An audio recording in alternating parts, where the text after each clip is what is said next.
रविंद्र झा जी, राजेश जी, रेणु जी, अभिषेक जी, रविंद्रनाथ सिंह जी, यहाँ इस सभागार में उपस्थित अनूप झा जी, अतुल जी, सभी सम्मानित अतिथिगण, इलेक्शन स्क्वायर बिहार से जुड़े युवा साथियों, पत्रकार बंधुओं, सबसे पहले मिथिला के शीर्ष इस प्राचीन भूमि को नमन करता हूं।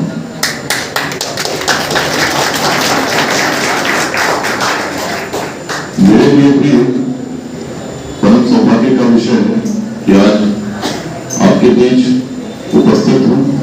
मधुबनी की पावन भूमि में बहुत समय से अभियान के अंतर्गत युवा संवाद के लिए अलग अलग जिलों में जाता रहा हूं। इससे पहले 29 जिलों में इस प्रकार का कार्यक्रम संपन्न हुआ। मधुबनी में बहुत समय से आने की इच्छा थी, लेकिन कोई एक ऐसा समन्वय जो सबको जोड़ सके, मधुबनी में रहता हो, उसकी तलाश हम लोग कर रहे थे। इसी बीच में हेमंत झा जी से पटना में भेंट हुई। इसके पूर्व इनके द्वारा इलेक्शन स्क्वायर बिहार के कार्यक्रम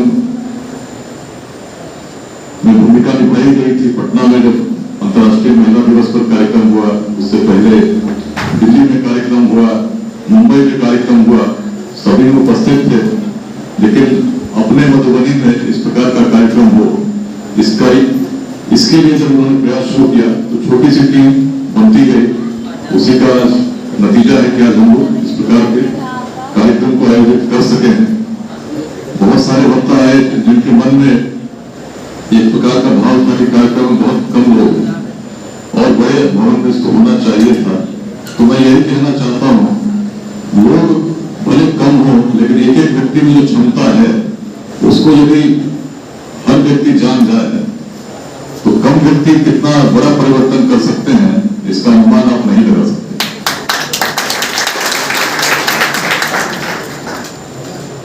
अक्सर कल भी मैं मधुबनी आया था, कल शाम से ही लोगों से बात कर रहा हूं। एक प्रकार की व्यथा जिससे भी मैंने बात की यही थी कि जिस अनुपात में हमारा विकास होना चाहिए था, उसमें कहीं न कहीं कमी है।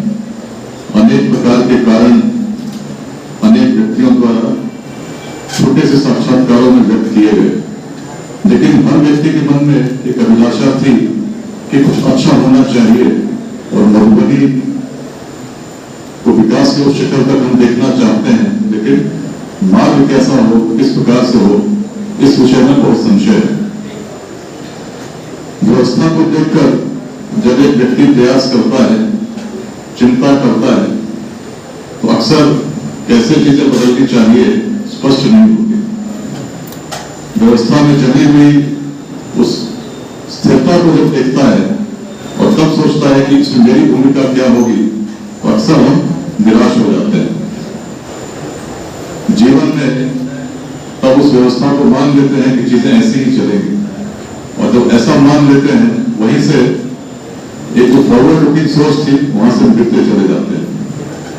बिहार, यदि आप सोचिए उस समय आचार्य चाणक्य जब थे और जब भारत में पश्चिम उत्तर में आक्रमण हो रहा था, छोटे छोटे खंडों में देश बटा था, अलग अलग शासकों के अधीन, अलग अलग राज्यों के अधीन, सबकी सोच अलग थी। मगध के शासक से जब मिलने आए तो मगध के शासक के मन में कोई चिंता नहीं थी। उन्होंने कहा कि जब हम तक आएंगे हम देख लेंगे। लेकिन ये इस प्रकार की सोच लेकर हर शासक सोचता रहता, तो चाणक्य बड़ा स्पष्ट देख रहे, छोटे छोटे हिस्सों में यदि भारत ने प्रत्युत्तर देने का प्रयास किया तो निश्चित है हम पराजित होंगे।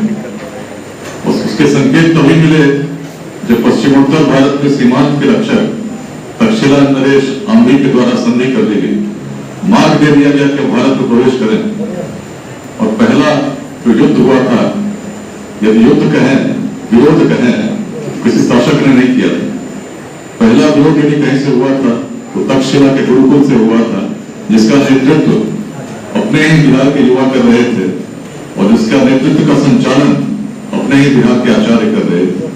कैसी सोच थी, यदि आचार्य चाणक्य के मन में इस प्रकार की भावना की जागृति नहीं होती, यदि सोचते कि मैं तो शिक्षक हूं, मेरा दायित्व तो केवल विद्यार्थियों को तैयार करना है, अर्थशास्त्र का ज्ञान देना है, राजनीति पढ़ानी है, तो क्या कभी अखंड भारत के साम्राज्य का निर्माण होता?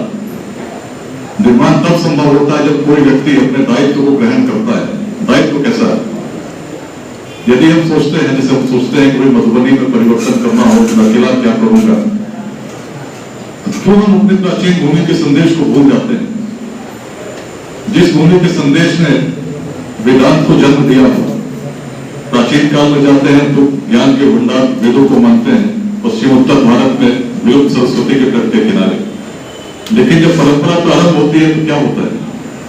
चीजें बढ़ती हैं, और जब वैदिक परंपरा बढ़ी तो उसने उत्कर्ष को प्राप्त किया, ऐसे उत्कर्ष को प्राप्त किया जिसके बारे में उस समय के विद्वानों ने कहा इससे अधिक और उत्कर्ष नहीं हो सकता।